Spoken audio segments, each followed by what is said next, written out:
Sidra swap করতে গেলে বারবার ফেল দেখাচ্ছে।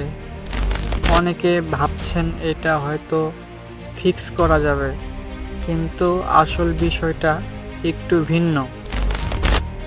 এই মুহূর্তে সিদরা সোয়াপ অফ করে রাখা হয়েছে, তাই আপনি যতবার ট্রাই করেন সোয়াপ সম্পূর্ণ হবে না। এটা কোনো ইরর বা নেটওয়ার্ক সমস্যা না, বরং সিস্টেম থেকেই টেম্পোরারি বন্ধ রাখা হয়েছে। তবে ক্লেম অপশন এখনও চালু আছে। লেটেস্ট আপডেট পেতে আমার টেলিগ্রাম চ্যানেলে জয়েন করুন।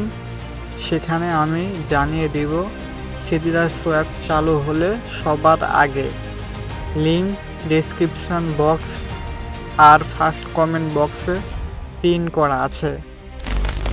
এখন আপনাদের জন্য সবচেয়ে ভালো হবে নিয়মিত সিদরা ক্লেম করা আর ধৈর্য ধরে অপেক্ষা করা। সিদরা সোয়াপ আবার চালু হলে আমি সবার আগে টেলিগ্রাম চ্যানেলে আপডেট দিব। সবাই জয়েন করে রাখেন, মিস করবেন না।